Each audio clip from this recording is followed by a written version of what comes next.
Bismillahirrahmanirrahim. Assalamualaikum warahmatullahi wabarakatuh. Halo semua, perkenalkan kami dari kelompok 1 akan menjelaskan materi mengenai determinasi mandibulata. Di sini saya sendiri yaitu Dalmawanti dengan NIM 240107511007. Dan adapun teman-teman kelompok saya yaitu Cipta Fatimah Zahra, Zalfa Sahira dan Mardatillah. Kami akan menjelaskan mengenai determinasi mandibulata dan untuk penjelasannya akan dijelaskan oleh teman-teman saya. Baik, di sini saya akan menjelaskan tentang apa itu mandibula. Mandibulata adalah subfilum terbesar dari filum Arthropoda. Nama mandibulata merujuk pada ciri khas utamanya, yaitu keberadaan mandibulata yang termodifikasi untuk memproses makanan. Karakteristik umum lainnya adalah memiliki sepasang antena. Kelompok ini mencakup hewan-hewan yang sangat beragam seperti serangga, udang, kepiting, kelabang, dan kaki seribu. Selanjutnya kita akan membahas tentang pembagian subfilum pada hewan arthropoda. Subfilum ini dibagi menjadi 3 kelas utama, yaitu krustase, myriapoda, dan hexapoda. Yang pertama yaitu krustase, contohnya udang, kepiting, dan lobster. Mereka umumnya hidup di perairan, baik laut maupun tawar. Berikutnya yaitu myriapoda, yang terdiri dari kelabang dan kaki seribu. Ciri khasnya adalah tubuh yang beruas-ruas dengan banyak pasang kaki. Dan yang terakhir yaitu hexapoda. Kelompok hewan serangga seperti semut, belalang, dan kupu-kupu. Mereka memiliki 3 pasang kaki atau 6 kaki total. Dan tubuhnya terbagi menjadi 3 bagian utama, yaitu kepala, dada, dan perut. Selanjutnya, mari kita bahas tentang kunci determinasi. Kunci determinasi atau disebut juga kunci dikotomis adalah serangkaian petunjuk yang digunakan untuk mengidentifikasi organisme berdasarkan ciri-cirinya. Cara kerjanya adalah dengan memilih antara 2 pernyataan yang saling berlawanan.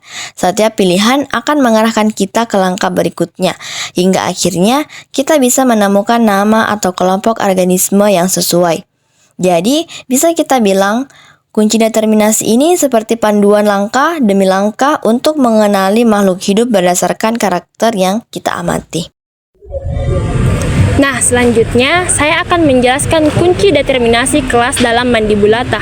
Nah, yang pertama itu 1A, tubuh terbagi jelas menjadi 3 bagian, kepala, toraks atau dada, dan abdomen. Memiliki 3 pasang kaki, 6 buah di bagian toraks, hexapoda, serangga. Nah, yang bagian B itu pembagian tubuh tidak seperti di atas, jumlah kaki lebih dari 3 pasang, 2. Nah, 2A, tubuh terbagi menjadi kepala dan badan yang beruas-ruas, panjang, memiliki banyak pasang kaki, lebih dari 3 pasang, 3. B, tubuh terbagi menjadi cephalotoraks, kepala, dada menyatu, dan abdomen. Umumnya memiliki 5 pasang kaki jalan, hidup di air, atau bisa juga disebut dengan krustasea, udang-udangan. Nah, yang ketiga itu A, badan berbentuk pipih. Pada setiap ruas tubuh terdapat 1 pasang kaki, bisa dibilang juga chilopoda atau kelabang. Nah, bagian B itu badan terbentuk silindris atau gilik. Pada setiap ruas tubuh terdapat 2 pasang kaki, bisa juga disebut diplopoda, kaki seribu. Saya akan menjelaskan tentang kunci determinasi. Nah, di sini ada mandibulata.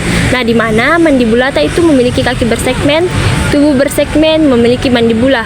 Nah, di sini mandibulata itu dibagi menjadi 2 sifat. Yang pertama itu dia itu memiliki 3 pasang kaki sejati, 3 takma, kepala, toraks, dan abdomen. Nah, yang kedua itu kaki pada setiap segmen, 2 takma, kepala, dan trunk. Nah, di sini 3 pasang kaki sejati itu dibagi menjadi 2. Yang pertama itu mandibula di dalam kepala tidak bersayap. Nah, yang kedua itu mandibula di luar kepala. Nah, di sini kaki pada setiap segmen 2 takma juga dibagi menjadi 2. Yang pertama itu sepasang ke kaki pada setiap segmen atau bisa disebut chilopoda. Nah, yang kedua itu 2 pasang kaki pada setiap segmen terkecuali waktuan 1 sampai 31 disebut diplopoda. Nah, di sini mandibula di dalam kepala lagi dibagi menjadi 2, yaitu kaki vertikal pada abdomen tidak memiliki muata atau tidak berwarna. Nah, yang kedua itu tidak ada kaki vertikal pada abdomen. memiliki mata berwarna. Nah, di sini mandibulata di luar kepala juga dibagi menjadi dua, yaitu bersayap atau bisa dibilang petrigota. Nah, yang kedua itu tidak bersayap atau bisa dibilang tisanura. Nah, di sini kaki bervestigal dibagi lagi menjadi dua, yaitu sepasang seperti pada abdomen atau bisa disebut di pleura. Nah, yang kedua itu tidak memiliki sel atau bisa disebut rotura. Nah, selanjutnya saya akan mengidentifikasi belalang. Contoh penggunaan kunci determinasi. Nah, yang pertama itu kita amati belalang. Tubuhnya jelas terbagi menjadi kepala, dada, dan perut. Kakinya itu memiliki 3 pasang. Nah, yang kedua itu kita lihat kunci nomor 1A. Tubuh terbagi jelas menjadi 3 bagian, memiliki 3 pasang kaki. Nah, ciri ini sesuai. Kesimpulannya, belalang ini termasuk dalam kelas hexapoda. Baik, selanjutnya pada bagian ini saya akan menyampaikan hasil identifikasi spesimen yang telah kami amati. Di sini yang kami amati adalah seekor kelabang. Berdasarkan hasil pengamatan, tubuh kelabang tidak terbagi menjadi 3 bagian yang jelas dan memiliki jumlah kaki yang sangat banyak. Berdasarkan penunjukan pada kunci determinasi, pada nomor 1B disebutkan bahwa pembagian tubuh tidak seperti di atas dan jumlah kaki lebih dari 3 pasang. Nah, ciri ini sesuai, sehingga kami melanjutkan ke nomor 2. Pada kunci nomor 2A, dijelaskan bahwa tubuh terbagi menjadi kepala dan badan ruas-ruas panjang, dengan banyak pasang kaki. Hasil ini juga sesuai, sehingga kami lanjut ke nomor 3. Kemudian pada kunci nomor 3A dijelaskan bahwa badan berbentuk pipi dan setiap ruas tubuh memiliki 1 pasang kaki. Nah, ciri ini kembali sesuai dengan hasil pengamatan kami, sehingga keseluruhan langkah tersebut dapat disimpulkan bahwa hewan yang kami identifikasi tersebut termasuk ke dalam kelas Silopoda, yaitu kelabang. Demikianlah hasil presentasi dari kelompok kami mengenai determinasi mandibula dan penerapannya pada identifikasi kelabang. Nah, melalui kegiatan ini, kami belajar bahwa penggunaan kunci determinasi sangat penting untuk membantu mengidentifikasi makhluk hidup secara sistematis dan ilmiah. Kami menyadari bahwa hasil ini masih jauh dari sempurna, sehingga kami sangat terbuka terhadap saran dan masukan untuk perbaikan kami ke depannya.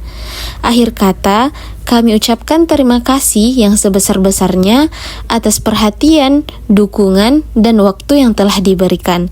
Semoga apa yang kami sampaikan dapat memberikan manfaat dan menambah wawasan bagi kita semua. Terima kasih.